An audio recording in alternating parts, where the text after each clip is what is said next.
afternoon, ladies and gentlemen. You have tuned into the Rebel News live stream on this, a Tuesday, August 16th, 2022.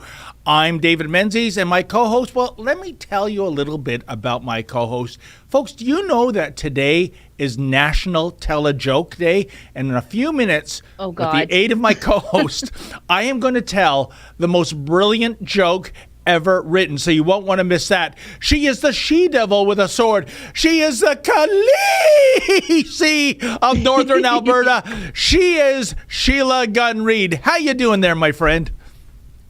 Oh, David Menzies, I'm doing great. You were late for work because you forgot to plug in your electric car, and I am running a little rough today because my cat, the beloved Margaret Scratcher, brought a squirrel into the house last night. Wow, what a hunter. Oh, she's a tiny little cat. She's like a little runt, but she will take on a squirrel or a bird that's like as big as her. And I woke up in the middle of the night to shrieking, just shrieking. And my 16-year-old daughter is perched on the pillar of the stairs, going down the stairs like where the banister is, like a gargoyle. She's up on top of there. I'm like, what are you doing? And she's like, there's the squirrel. She almost stepped on this half-dead squirrel on the stairs. And it was an absolute wildlife rodeo in here for like an hour last night. But it's gone.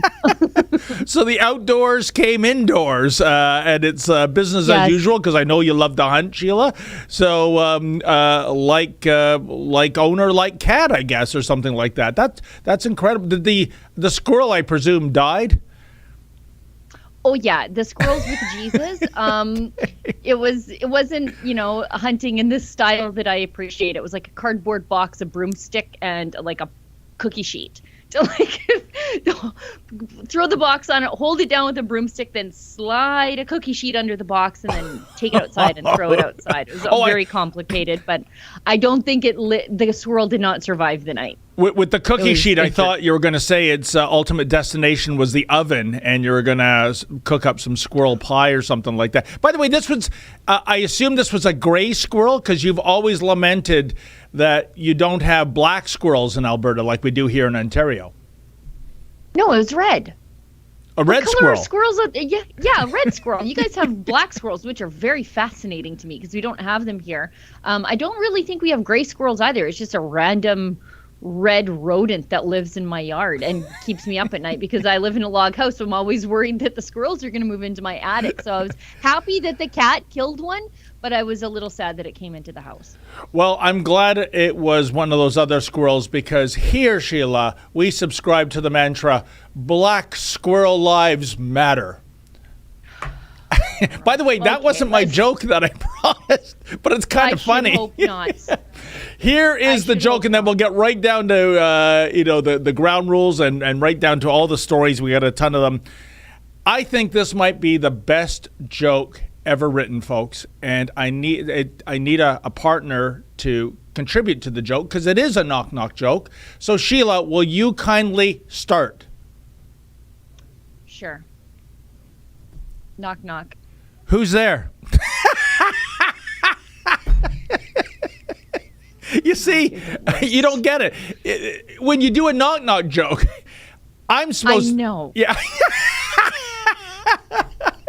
I thought you had some sort of clever twist. But no, that's it. Who's there? And then the camera zooms in on your stunned face. You don't know what to say. I'm not stunned. I'm annoyed. I get that look often from Lady Manzoid, but in any event, why don't you tell the folks what we're trying to do here as opposed to telling jokes? What are we trying to do? This is the Rebel News daily live stream. We are currently streaming on YouTube. However, there may come a time where the things we say are a little bit too real for YouTube, and we might have to cut the feed there just to preserve the integrity of our 1.5-ish million YouTube subscribers. But the good news is we are currently streaming on the uncensored platforms of Getter and Rumble and Odyssey. And the beauty of Rumble and Odyssey are that you can support the work that we do completely willingly by leaving us one of their paid chats. On Rumble, it's called a Rumble Rant. On Odyssey, it's called a Hyper Chat. There's a couple different ways that you can do that. You can leave us library cryptocurrency or actual money fiat currency. The cryptocurrency people are going to come for me by saying that crypto is not actual money. Please don't take that the wrong way. But anyway, if you want to support the work that we do completely willingly, you can leave us a paid chat on either one of those platforms, and our producers will send that to us, and we'll do our best to read it on air. Fantastic. And Sheila, so without further ado, this really grinded my gears when I heard this story. Karina Gould, the Minister of Nothing, she's wringing her hands over the fact that Canadians are, some Canadians are booking travel plans, so travel tickets to a destination, which they clearly are not going to travel to. They're going to cancel it. And it's to get on the rush list to get your passport done. And she's going, oh, boo-hoo, you're gaming the system with these fake travel plans. And here's the thing, Sheila. Much like you remember Omar Al Jabra, the transportation minister, blaming the flyers for the horrendous situation at passport offices and airports. Instead of blaming and lamenting and wringing your hands, why don't you just fix the system? A system you knew back in May was broken. We're heading into September, for goodness sake. I don't see this changing for several weeks, if not months, Sheila. But listen, Justin Trudeau does not feel our pain as travelers. He has never had to sleep on the floor of Pearson Airport as he waits for his Uber delayed flight to come in. So instead of Karina Gould, wagging her finger at Canadians doing this, and by the way, I understand, Sheila, that some travel agents, they're gaming the system too, and I'm not blaming them. They're saying, hey, pay me $50, $100. I'll just go through the motions of giving you a fake ticket so you can get on that rush passport list. Because what's the alternative? As you saw in that B-roll, I think that's from Montreal, bring a lawn chair and maybe even a tent because you're camping overnight. So, Sheila, here's the thing. Yeah, I guess it's against the rules. So's jaywalking. I don't see this as being a capital crime. What do you think of the minister's outrage on this? I'm sick of these people blaming regular Canadians exercising their constitutional right to travel for their incompetence, because the passport staff has an enormous amount of people still working from home. Isn't that unbelievable?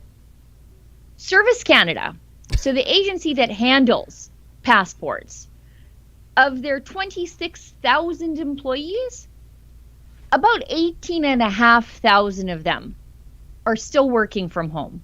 So well over 50%. What is that? Like 60? That's like 2/3.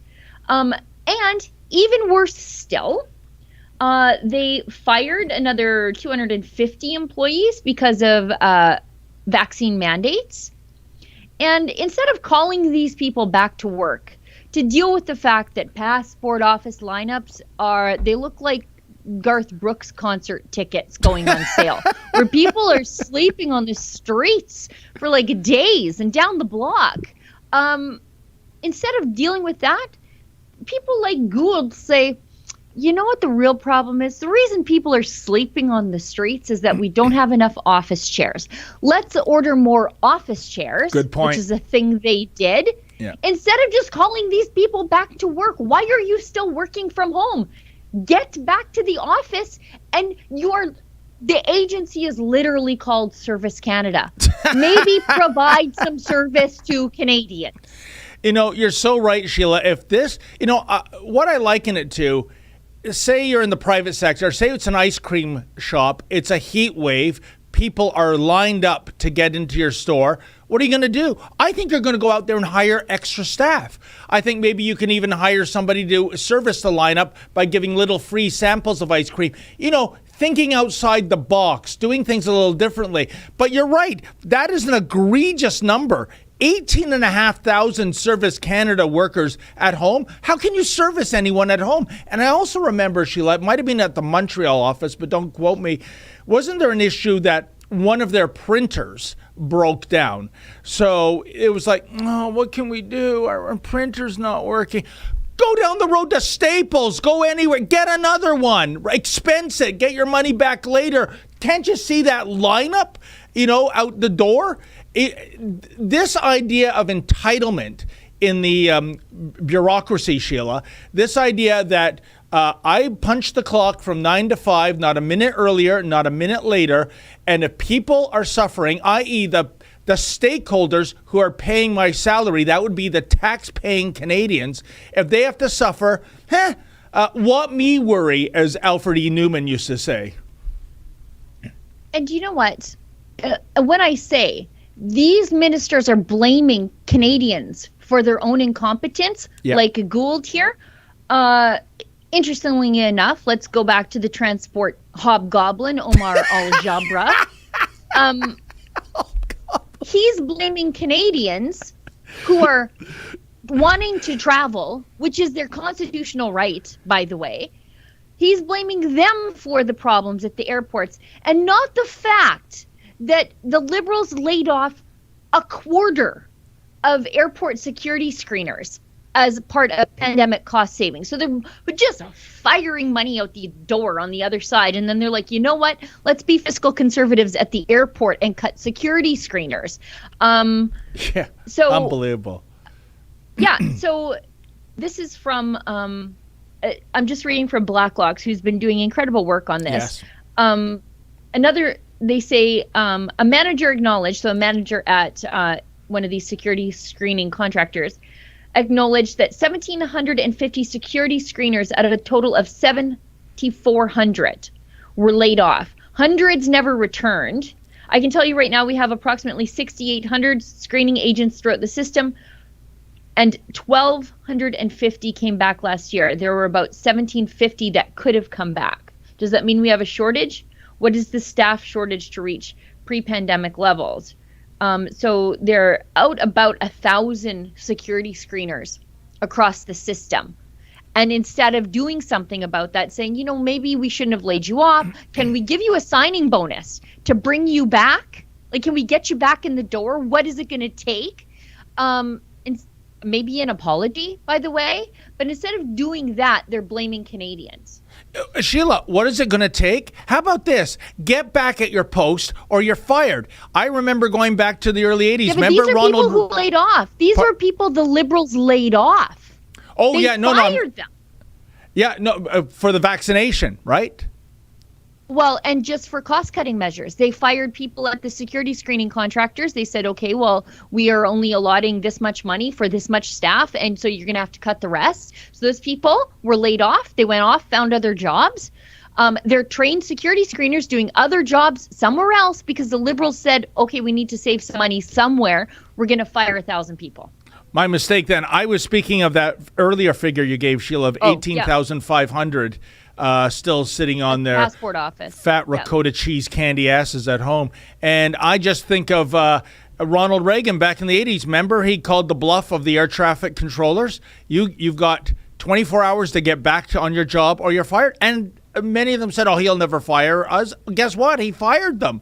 Why can't we have that kind of backbone? We know for months now, Sheila, months.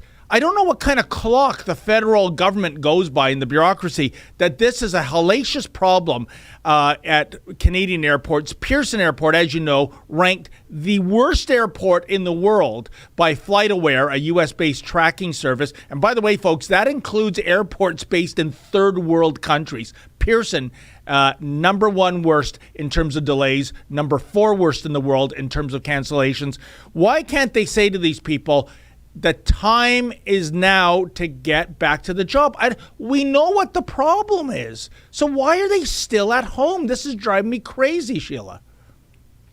I don't understand the lost luggage. Like, my daughter's luggage is still lost. I was in, Pearson's bad, but I was recently traveling through the Montreal airport, and it was like the stampeding of the water buffalo, where it was just like, I was all excited because I turned around behind me and I thought, oh, thank God I'm at the front of this line, because it was just people 20 deep as far as the hallway could go.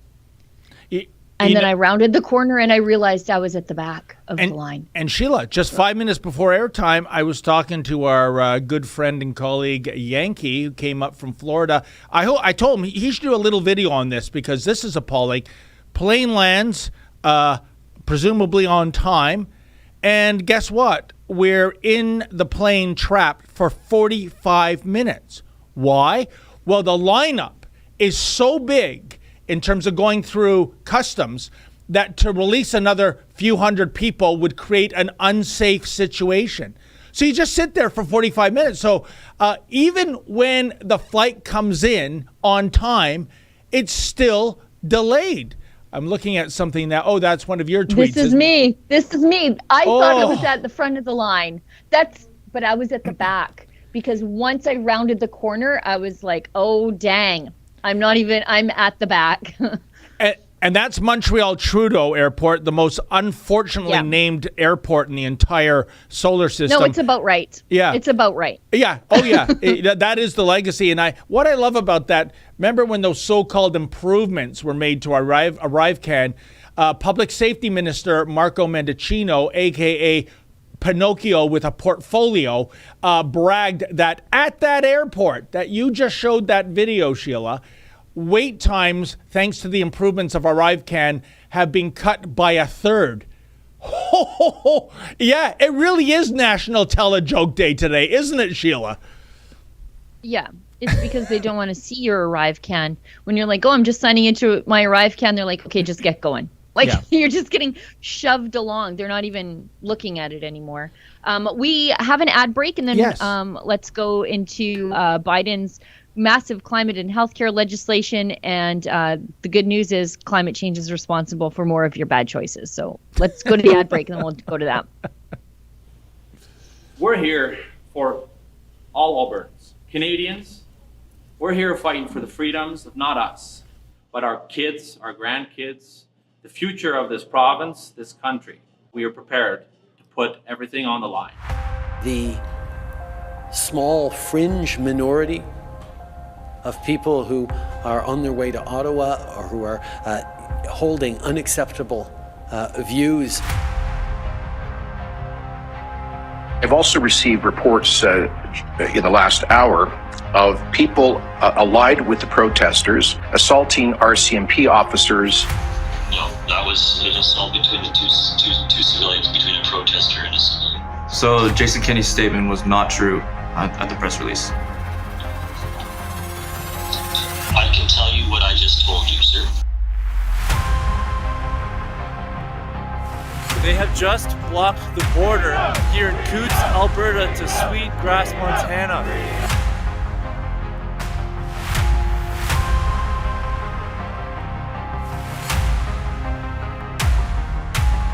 We don't want to put anybody's livelihood in jeopardy.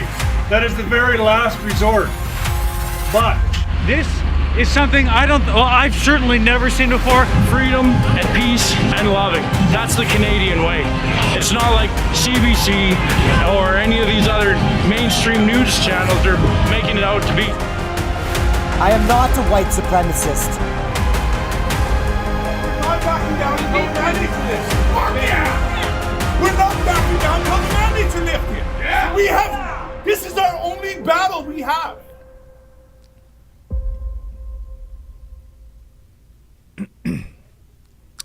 Well, I can tell you, Sheila, that never gets old. That always makes the hairs on the back of my neck stand up. It's a wonderful documentary that our Alberta team did, and they were, as you know, embedded for several days, not having a shower, eating whatever they could get their hands on in absolute frigid, cold conditions. And like they said on that little ad, Sheila, this is the footage you would never see on any mainstream media outlet, period. And this is the real deal. This is the truth. So the reason we aired that promo is that tomorrow night, I think it's 5 o'clock Alberta time, 7 o'clock in the Eastern time zone, we are having a special Zoom premiere of this. I think you can get tickets at truckerdocumentary.com or .ca. I think both work. And so that'll be hosted by me. And then we'll have our filmmakers Key and Simone, I think Sid Fizzard will be on the call also. So we will introduce the guys, we'll watch the documentary together, which I can never get enough of, and then you'll have an opportunity to be able to ask the guys some questions, and they will be taking questions from the audience. Fantastic. So that is tomorrow night. Fantastic. And it's 5 stars, folks. It is a fantastic production. As Billy Redlines used to say, don't you dare miss it. Now, Sheila, you wanted to talk about Sleepy Joe Biden. He's signing some climate and healthcare initiatives, I believe.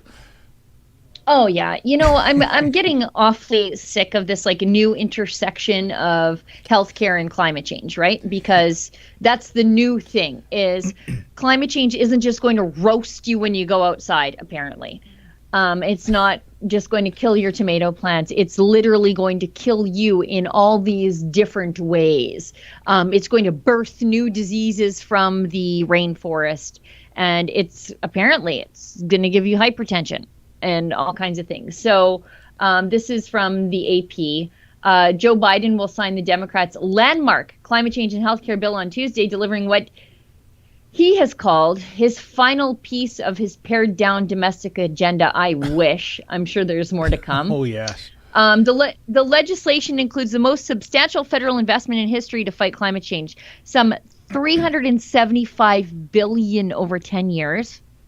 And for some reason, this is the climate change legislation, it would cap prescription drug costs at $2,000 out of pocket for Medicare recipients. And it would help an estimated 3 million Americans pay for healthcare insurance by extending subsidies provided during the coronavirus pandemic. So they're just shoehorning this, they're pushing it through as climate change legislation. They've got all this other stuff stuffed into the bill for some reason, just to get it passed for the sake of getting it passed. They say this is the final piece of his pared down domestic agenda, but let me tell you, the people pulling the strings of old Sleepy Joe and out there exploiting somebody's grandpa every day, yep. They're going to push through more stuff. But on the issue of climate change and health, I came across last week, maybe 2 weeks ago now, a study that claims that climate change is the reason that not only you are fat, but that your children are fat.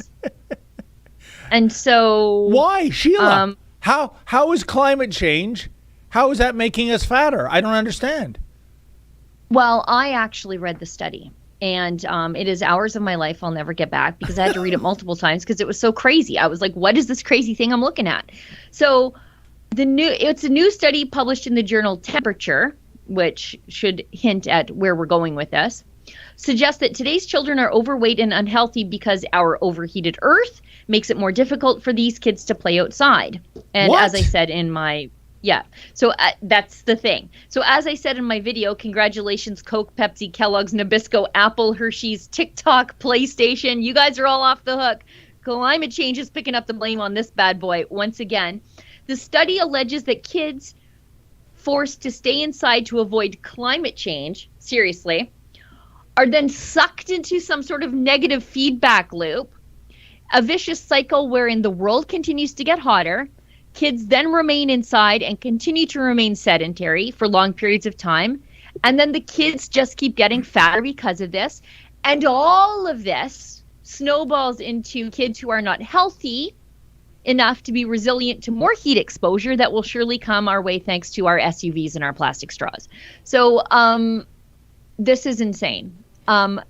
Because then I said, okay, if hot weather makes people fatter, surely obesity rates in equatorial regions are out of control, right? It's really hot. You got to, and so I went and looked, and no, actually, those people are doing a lot better than the Western world. And this study looks at climate.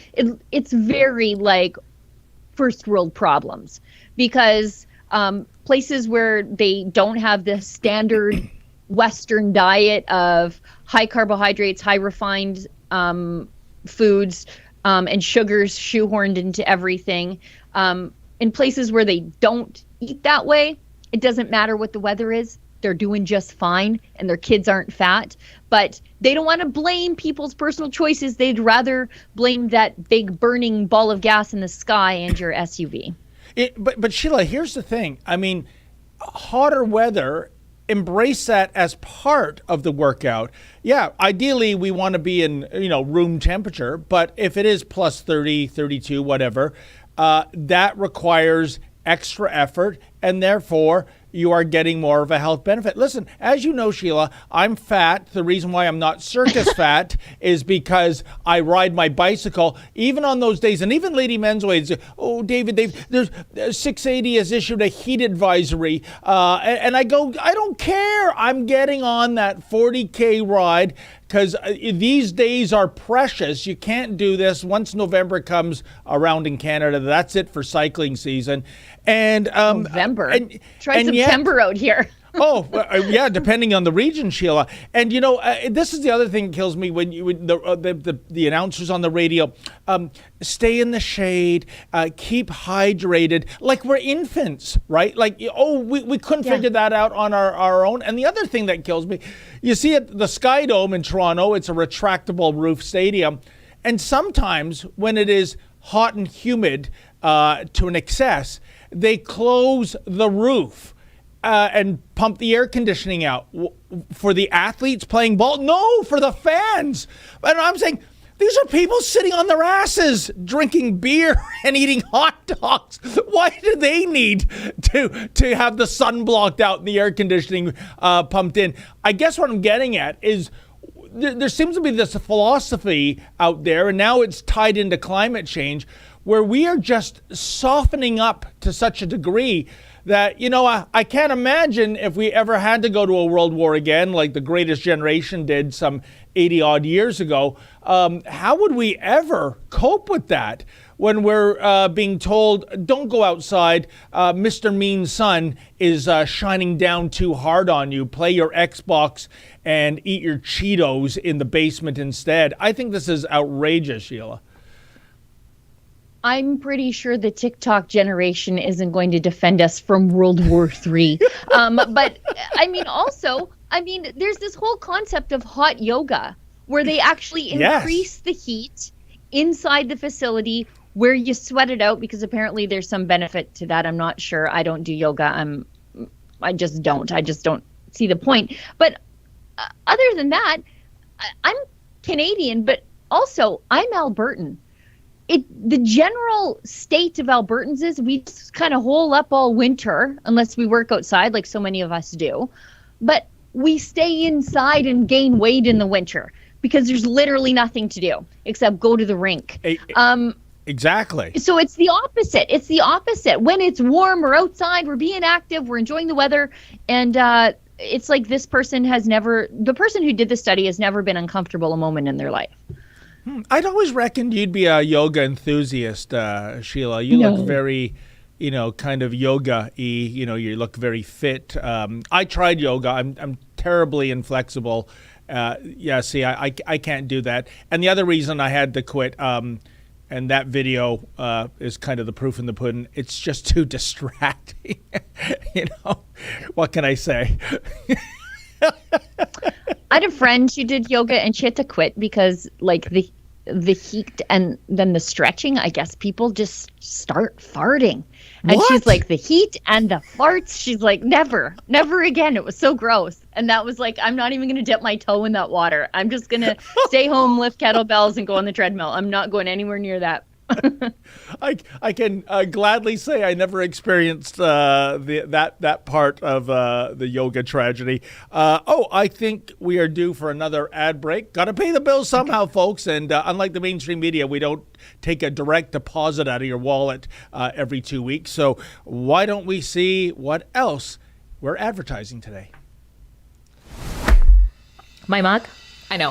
It's pretty cool. So is this hoodie I got on, and you could have it on too if you check out our special website at rebelnewsstore.com. That's where you can see Freedom Focus hoodies that we have for you, beanies, cell phone cases, you name it, all while supporting our journalism, where we fight to bring you the other side of the story, as opposed to, being forced by the Trudeau government to fund leftist media out of your taxes. The truth is, without you and your generosity, there is no Rebel News. So again, if you like the reports that we bring you and that we also fight for freedoms in Canada, please consider doing some shopping, picking up some swag at rebelnewsstore.com. We appreciate your support.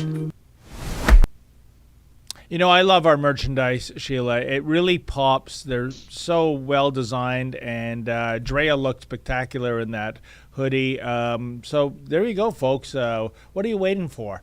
Get online and buy some new Rebel merchandise. We're always updating the store. And I got to tell you, Sheila, I saw you the other day, and it was either a farmer or a trucker T-shirt. I can't remember which one it was. Oh, there's our top seller, by the way, folks, Justin Castro. Yeah. And you look fantastic in it. It was a great design. Do you remember what you were wearing a couple of days ago? Because I thought it looked so good. Let's scroll down. I think it is the Resistance shirt. It's that big tractor. No. It's the second one. So the one with the yellow tractor. Okay. So I guess a yellow John Deere tractor. And then the semi behind. So that's the Resistance. So the truckers and the farmers. That was the one that I had, because it is, I guess, quintessentially my household. Lovely. So just, there's so much. And is that Klaus Schwab on that black shirt? Yes. Yeah. Yeah. And then there's the Just Inflation. I love that goofy Justin eyeballs.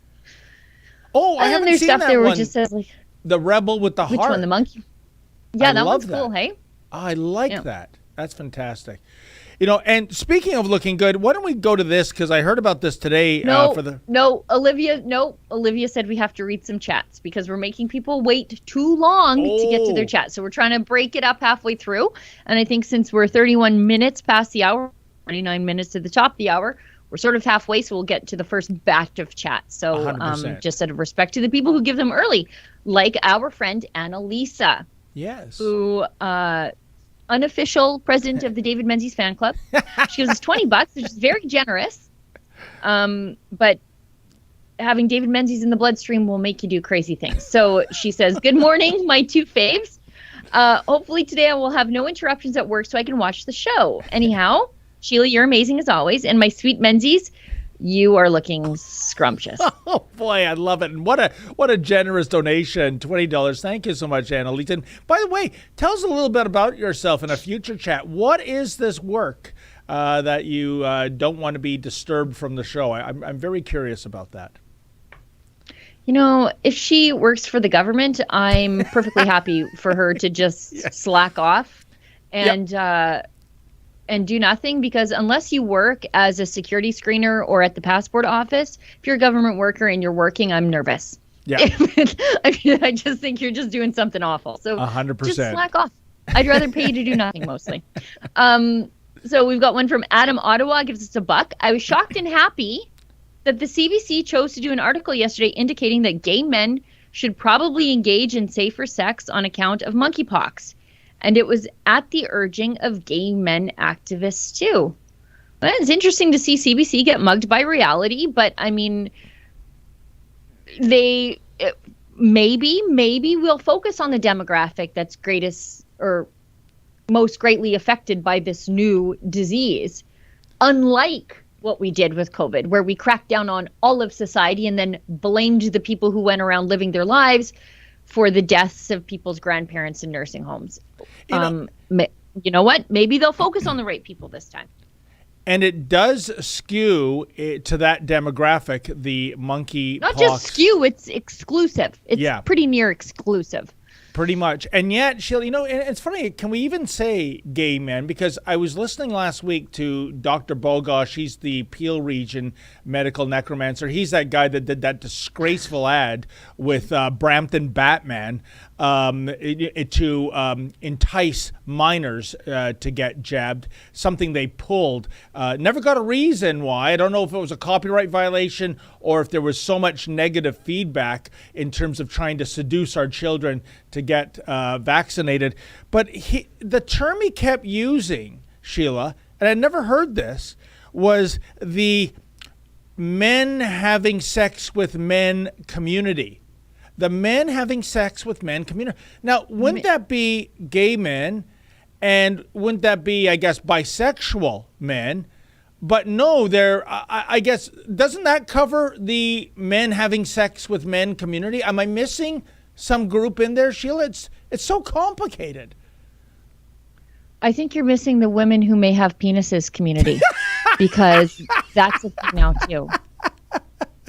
So then, I don't know. Well, then he should take the M word out, men, because that would be woman having, or I guess pseudo woman having sex with other pseudo woman community. But I was stunned, and of course the host Evan Solomon wasn't challenging him on anything like this. But I just want to know what the ground rules are when it comes to the men having sex with men community. Have you ever heard that term before, Sheila? No, that's a new one. It's right up there with pregnant people. And I'm like, you mean women? Why are you overcomplicating this? Or people who lactate. And I'm like, again, women, breastfeeding mothers. I don't know. I don't know the rules. It's all very complicated, so I don't follow the rules. I just stick to regular biology, science, and the terms we've used for thousands of years. Sheila, you've triggered thousands and thousands. You've triggered one or two people when you said breastfeeding. As you know, it's chest feeding is the proper terminology. So please go to confession and give penance for your sin. Thank you. Yeah. It'll be like one of those times where the priest is like, that's cool, Sheila, but I'm not sure that's a sin. That's weird, but it's not a sin. Anyway, let's keep going. We've got one from Alberta. Oh, sorry. Adam Ottawa gives us $1. He says, David, I'm the king of dad jokes. Here's one for you. How do mermaids wash their fins? With Tide. Oh, you like it. Put that in your repertoire, David. I know you will. I said, I know you will. Alberta Dawn gives us $3. I saw a Global News report that said, with no trace of irony, federal and provincial workers like working from home, especially those workers with small children. Yeah. Thanks, Sherlocks at Global News.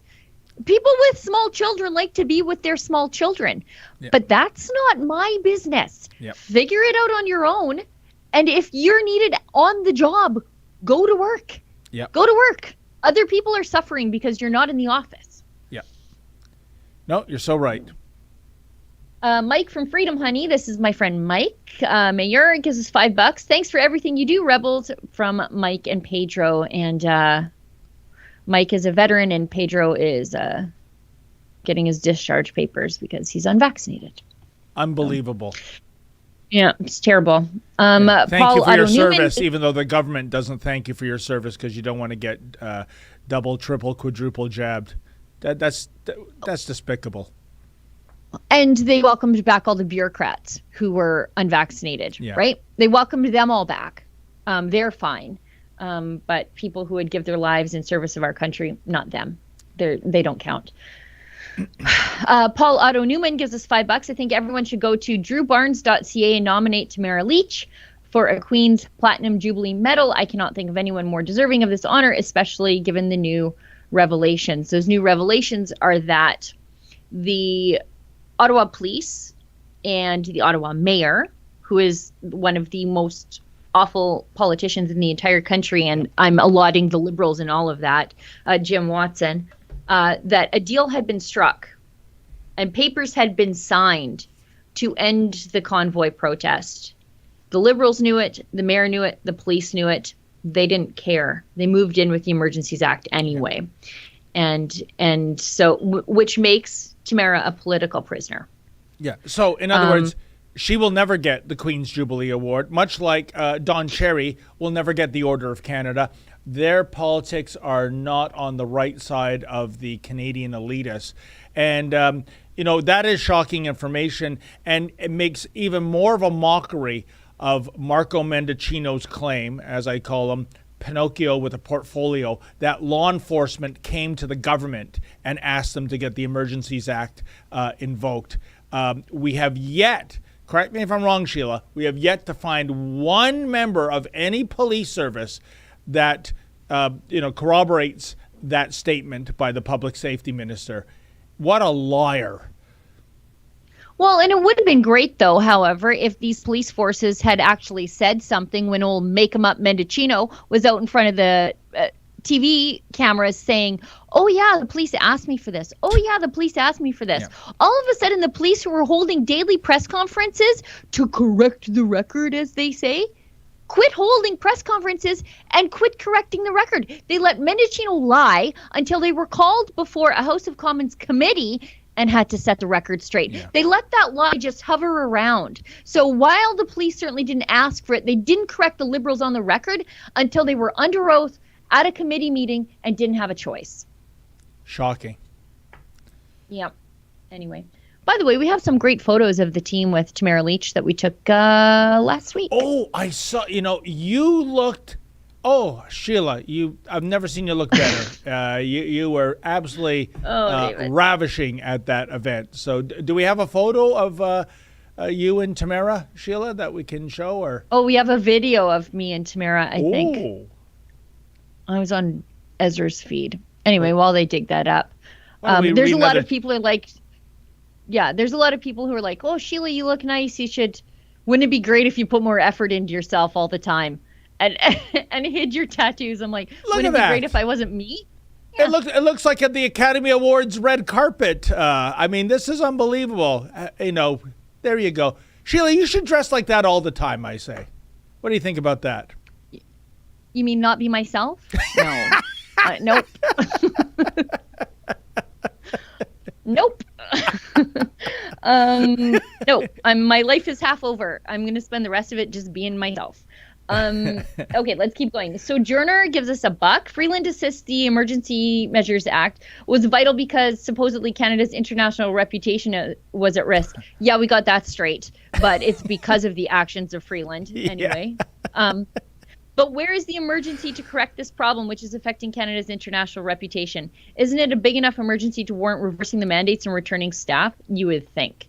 Like what's unfolding at the airports is just an international embarrassment. It's all anybody can talk about when they fly through our airports. If these foreigners have the misfortune of catching a connecting flight through Canada, it's all they talk about. Let's keep going. No 2 T's, $5. Sheila did not find David's knock-knock joke amusing due to climate change. That's right.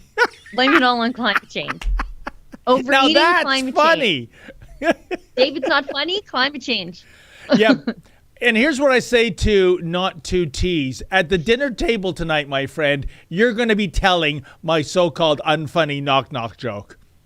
I guarantee it. No. Adam Ottawa gives us $1. I wore my Justin Castro shirt to an agricultural fair in Eastern Ontario this weekend. It was a big hit with the rural folks. I can imagine. And I can tell you this, Sheila, Lady Menzoid wore her Justin Castro shirt to a, I guess it was, what do you call those places where you buy sod and rocks for the garden, all that. The landscaping. That would be it. Landscaping. Thank you. David, why is your wife at the landscaping supply store, by the way, and not you? But anyway. And get a load of this. The person she was dealing with loved her shirt so much, she gave her a discount. So you can wear Rebel News merchandise, folks, and let it make money for you. It'll basically, the discount paid for Lady Menzoid's shirt. So how do you like that? It's a free shirt now. That's great. Yeah. World's Worst Gamer gives us $1. Menzoids is the next pandemic. Looking forward to it. Gee, I hope that doesn't involve the men having sex with men community. Let's go into the next story before you get in trouble here. Go ahead, Sheila. Go ahead. No. Oh, I just there's a bit on the light side, but then again, maybe not, given that my friend Lou Skeezes, financial guy, the Oracle of Oakville, as he's known as, he always says that the number one financial decision you will make in your life, and it's even beyond buying a house, Sheila, it is who you choose as your partner. So who you choose as your husband, wife, what have you.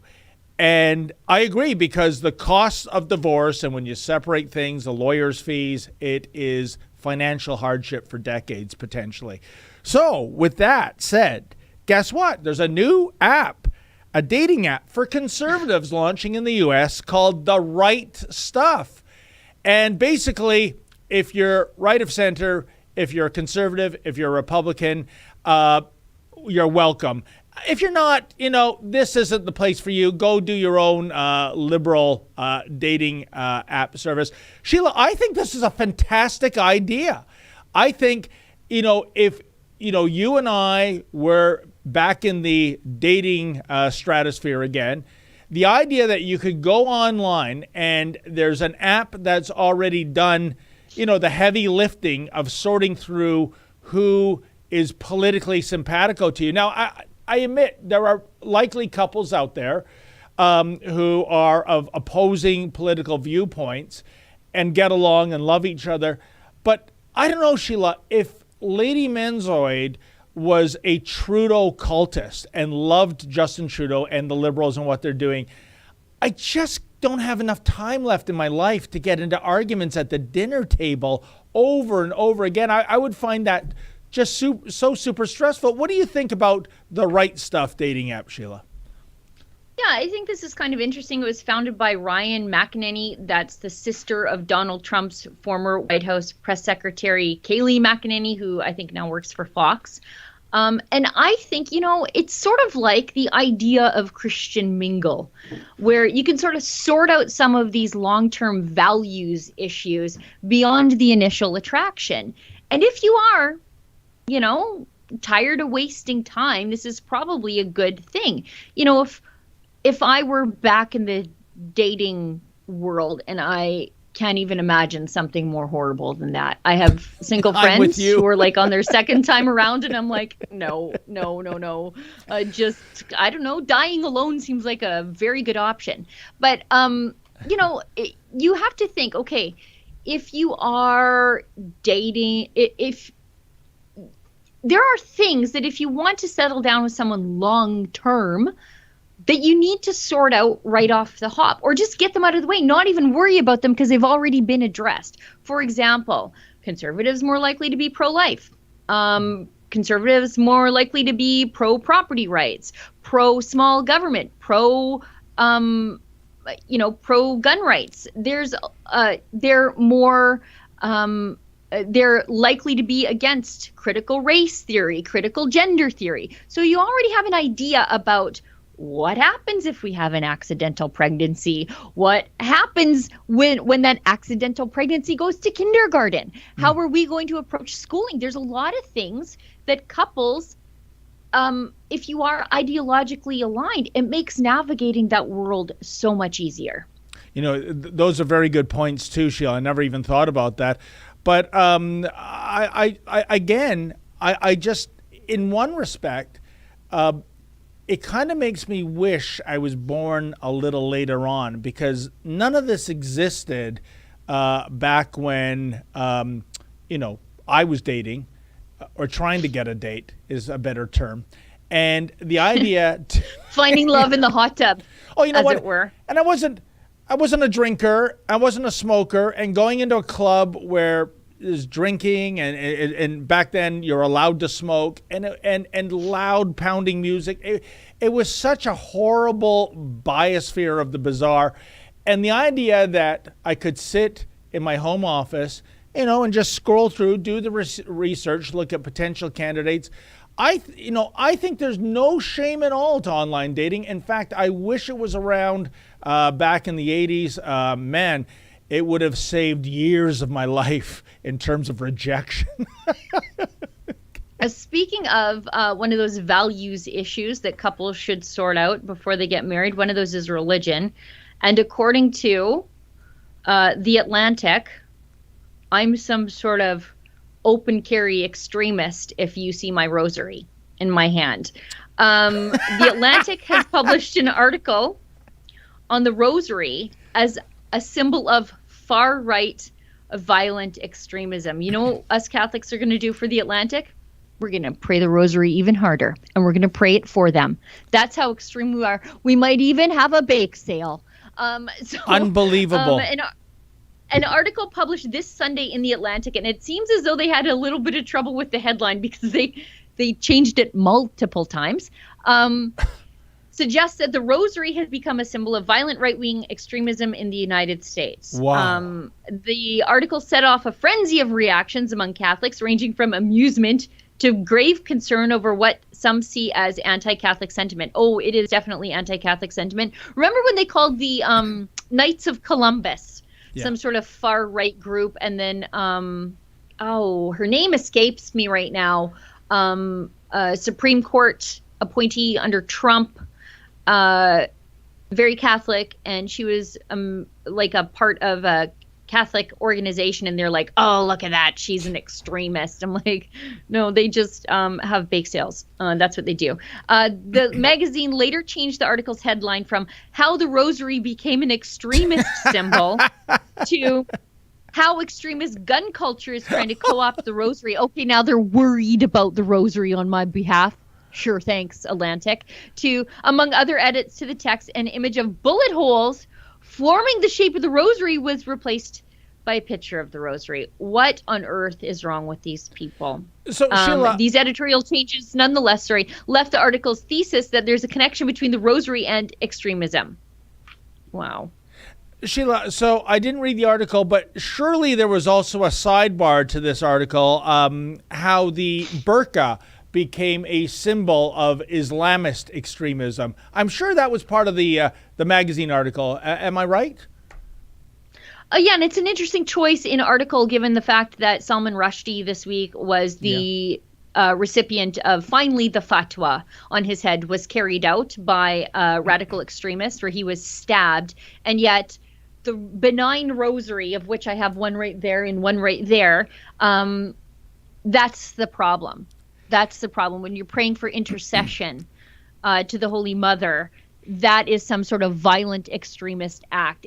This is what it said in this. The rosary has acquired a militaristic meaning for radical traditional Catholics, writes Daniel Peniton.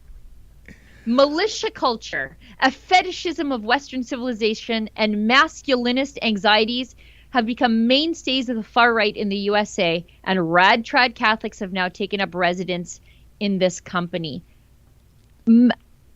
The rosary is inherently Marian, so I'm not sure how that's masculinist, but okay. Like, it's like they don't even know what the rosary is or what you do. They just know that somebody they didn't like had one time, and so it's obviously bad.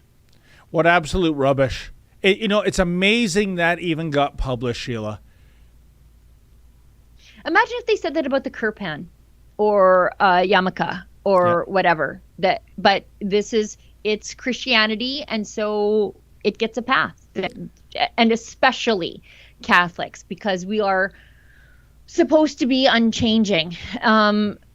That we're resistant to the forces of the culture, and they would just really want us to change. They really want us to be pro-choice, and they really want us to be pro-LGBT, and they really want us to adopt critical race theory, even though the idea that people are, the idea of racism is anti-Christian in and of itself. So they really want us to change, and we're just not. So because we're just not, then we have to be bad. Unbelievable.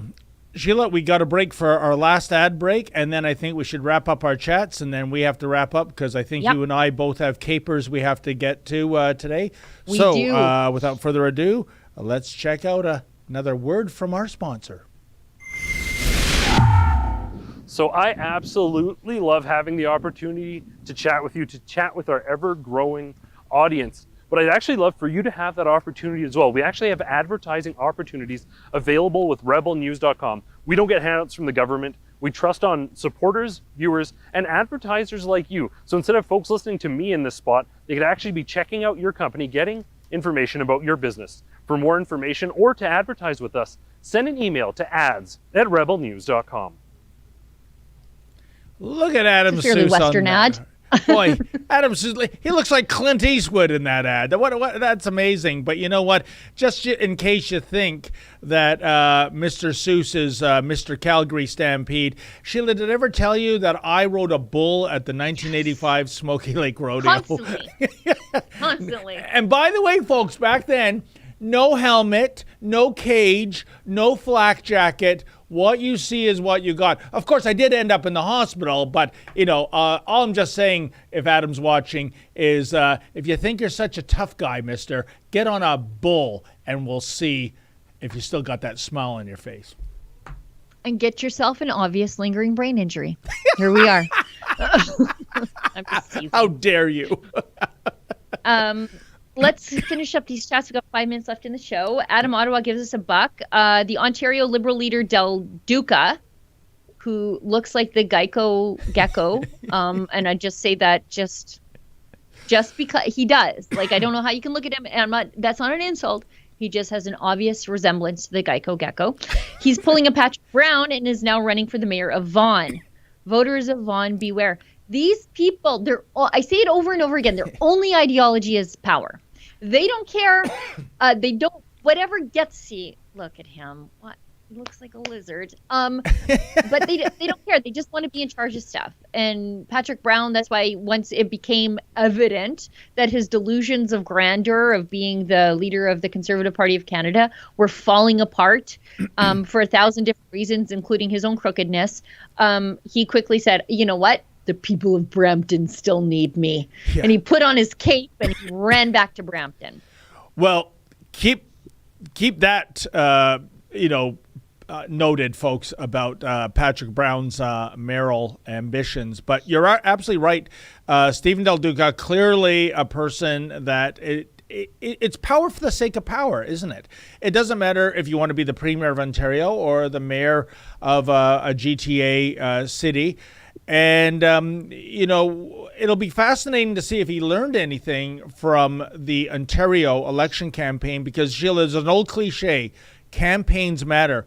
And the campaign that Stephen Del Duca mounted, and Andrea Horwath, the ex-leader of the NDP, who I believe is going to be running for mayor of Hamilton, and I think she's going to win that, their campaigns were brutal. Stephen Del Duca especially, he kept repeating, and it did not resonate. He'd have photo ops at a grocery store, and he says, we're going to take off the provincial sales tax from a prepared chicken. So think about that, the money you're going to save. Yeah, that's right. So when I buy that $9 chicken, I'm going to save, 19 cents in sales tax. And meanwhile, the rest of the buggy is over $300 in edibles. I mean, it was ludicrous. And also the $1, Doug Ford 4 years ago campaigned on $1 beer. He was campaigning on $1 public transit fares. Oh, really? $1? Hey, not even if it was free, Stephen. Sorry. And so it'll be interesting to see if there's a little more charisma and a little more thought in his mayoralty ambitions of Vaughan, as opposed to what he presented in May and June for Ontario, Sheila. All I know about Stephen Del Duca is that he's pro-rotisserie chicken, but anti-roads. That's all I learned. I watched the debate. I watched the entire campaign. And I'm like, what has this guy got against roads? Like he was just like actively campaigning against roads. And if you don't build roads, then you have traffic congestion. But I guess you can sit in traffic and just eat your cheaper rotisserie chicken. And that's the campaign. And That's Sheila, the Del Duca strategy. And it's amazing you brought that up because I heard on the clip today when the news broke a few hours that he was running for mayor, his number one, I guess, platform policy is to reduce gridlock in Vaughan. So suddenly he's now kind of pro-roads, I guess, and with good reason. Vaughan is a bedroom community. A lot of people live in Vaughan, but they work in Toronto, and they need to get to work on time, and the morning and afternoon commutes are getting more and more hellacious. So he's had his come to Jesus moment when it comes to roads, I would say. I'm sure he has not. I'm sure he's going to try to get more cars off the road and put everybody into public transit for $1 a ride. He's not building roads. I've never seen anybody so against roads in my entire life. Okay. He's not Good adopting point. roads. He's putting everybody in public transit. You might be right, Sheila. We shall see. Carry on, my friend. Enjoy riding in a sweaty bus with a bunch of people just packed in there like pigs going off to the abattoir. I'm sure that's what his campaign strategy is. It just feels gross. Anyway, Gas Station Sushi 26 gives us $10. Wow, thanks. Good morning, Menzoid and Gunny. Sheila, the video of you hugging Tamara Leach brought this self-professed alpha male macho man to tears. You have such a big heart, and we Rebel fans are so grateful to you. Well, thanks very much. I was just so happy to see her. She looked great. She doesn't have a vindictive or bitter bone in her body. She's just a sweet little lady. Let's just hope the hug isn't another parole violation. Oh, they'll try. I saw on the internet, and people are like, look, and she's with Sheila. It's like I'm some kind of known gangster. I'm like, I'm a journalist. You're at an event together. And her lawyer was like 2 feet away from us. I think like if you look at some of the pictures taken at the event with other people, her lawyer is like posing in them just to make it clear. Like the lawyer's like, hey, I'm in the picture too. Because they know that she's under such scrutiny. But yeah, there's people like on Twitter, like liberal trolls, like tagging the RCMP, like she hugged somebody. The RCMP. They were. Are we going to get a call from Brenda Lucky then, Sheila? I hope so. I got some things I want to say to her. Gas Station Sushi 26 gives us another $5. Well, thanks. Menzoid and Gunny, do you all have military or law enforcement contacts you talk to off the record? Yes. What do they say? Are they ashamed of the behavior of the Liberals? I have plenty. And they are, and a lot of them resent the fact that they have been used as political tools over the last little bit. A lot of them are looking into early retirement or taking themselves off the street into less useful jobs in the community because they don't want to be weaponized by the state. That's not what they signed up for. And we know on the record what Justin Trudeau feels about our veterans, Sheila, that they are asking for too much. I think that's what he said at an Edmonton town hall meeting to a veteran back in 2016, 2017, if memory serves. I know it was on the cusp of the Justin Trudeau Liberals just cutting a $10.5 million check to Omar Khadr, a terrorist. So the terrorist is a Lotto Max winner in Canada and a veteran. Well, you're asking for too damn much. So is there any any question why people serving this nation despise this government? Yep.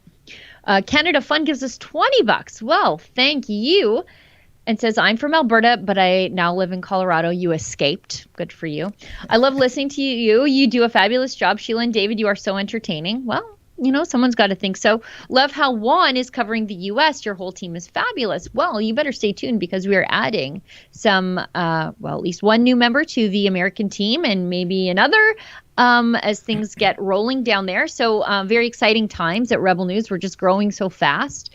But with the support of our viewers, hopefully we can maintain that momentum because there's just so much news to cover. And there's nobody else doing the first person journalism that we are. And I want to thank that viewer for that donation, $20. I think he's being purposely ironic with that nickname, Canada Fun. It's not fun in Canada anymore. Easy for you to say that when you're living in Colorado, I guess, right? Yeah. I don't know. It's kind of fun out here in Alberta, but you're in Toronto. You got John Tory and the fake Tory. Okay, let's keep going. Gas Station Sushi, another $5. Well, that's very generous. Gives us $5 and said, Menzoid, Conservative women are the most beautiful women. Exhibit A. The rebel journalists. Conservatives love their countries and take care of themselves and their families. And that's sexy. Yeah, baby, yeah. Get it out of your system, David. No. You know what? I don't know. I mean, I think, well, first of all, beauty's in the eye of the beholder. I think beauty would transcend political lines. I mean, south of the border, AOC, very attractive lady in my book, speaking as Until she starts talking, and then you're like, why is her voice stabbing me right in my brain through my ear? Anyway. Oh yeah, I mean, it would be, but again, and that is the question. If you were attracted, physically to a potential spouse, and that spouse was 180 degrees away from you on the political spectrum, can that marriage work? It'd be wonderful to, look into that in terms of a study, Sheila, because I think it would be a source of stress. That's all I'm saying. But I think you can be a very attractive person, and still you're wearing a Che Guevara shirt for some reason. Yeah, it's true. I think there's something to be said for, like you said, they take care of themselves and their families. Eat meat, make families. That's my advice. Gas station sushi, another buck. Menzoid, thoughts on Ric Flair retiring? Can we get a woo from you? Do it. You'll get more than a woo. Ric Flair has one of the best lines ever, Sheila, and that is, he's a limousine riding, jet flying, women kissing, cigar smoking, son of a gun. Woo! Did you watch his final match? Oh, come on. You think that's a final match? Listen, I'm someone who grew up in the late 70s with the Who farewell tour, okay? And they're still touring, I believe, right here in 2022. So Flair will be back. He can't get that out of his bloodstream. No, that's true. I will say this, the best wrestling matches I probably personally watched in Maple Leaf Gardens before they turned it into a Loblaws supermarket was Rick the Nature Boy Flair and Rowdy Roddy Piper. Because I really think they really did hate each other, shtick aside, and it was just wonderful stuff to see. There's that picture of I think it's Rowdy Roddy Piper and Ric Flair in a Jeep. Wagoneer. Oh, yeah? I almost bought a Wagoneer because of that picture. It was very touch and go last week. I was like, I found a Wagoneer on, I think it was Facebook Marketplace. I was like, this close. And I was like, we could recreate that photo in it. Anyway, let's keep going. AMT60 gives us a buck. Last week I met Roman Baber and Pierre Polyev. Roman would defund provinces who keep the Vax Pass. I told Pierre that some hospitals won't allow transplants to unjabbed, and he said he wasn't aware. Do you believe it? I don't believe he isn't aware. Yeah. I don't believe. I absolutely think that he is aware. He just doesn't know what to say about it. So that's what you say. You say, I don't know enough to comment, because he hasn't formulated an opinion. And you should definitely have opinion that not getting medicine where its efficacy is questionable. And I say that because the CEO of Pfizer just contracted COVID after 4 doses. That someone should be damned to die without an organ transplant because they didn't choose to get that. I think that's pretty reprehensible. And I think any normal ethical person should have a response to that. I agree. Gas station sushi, a buck. Sheila, the Atlantic is right in one sense. The rosary is a spiritual weapon over the forces of darkness. Yes, 100%. 100%. Good comeback. I got a couple in here. Yep. Lamrose Layer gives us 10 libraries and says, I recently drove across America Arus? Anyways, I'm filling in the blanks here. From across. Coots, Sweetwater to Boston and back. Holy heck. The shirt that elicited the most reaction was the Orwell Called It classic. True. I like that our people are just like traversing the world in our merchandise. I think that's wonderful. Gas station sushi again gives a buck. The Atlantic is trying to smear all traditional Catholics for our pro-life, pro-family, pro-country views. The Laurentian elite and the deep state with their liberal and democratic allies are radical communists. Where's the lie? Where's the lie there? DB1313 gives us $20. Well, that's great. Thank you. Not religious, but rather be with a room of Christians and liberals. One is concerned about my immortal soul, the other one with my bottomless wallet. What a great line for this on National Tele-Joke Day. Yeah. Yeah, what's the worst we're going to do to you? Pray for you. Yeah. Oh, boy. Look out. I think we're all caught up. I think that's Fantastic. Okay, we're just 8 minutes over, and we do have to go, folks. My thanks to super producer Olivia and Danny behind the boards, and, of course, to my co-host Sheila, and to all of you, especially those who gave some super chat do-re-mi. It's how we keep the lights on. There'll be 2 other Rebels here tomorrow at 12 noon Eastern. In the meantime, folks, as always, stay sane. We've taken on woke corporations. We've taken on ESG. Obviously, in the classroom, we've battled a lot of ideologies. But what I've said is that the state of Florida is the place where woke goes to die. We are not going to let this state descend into some type of woke dumpster fire. We're going to be following common sense. We're going to be following, facts, and that's just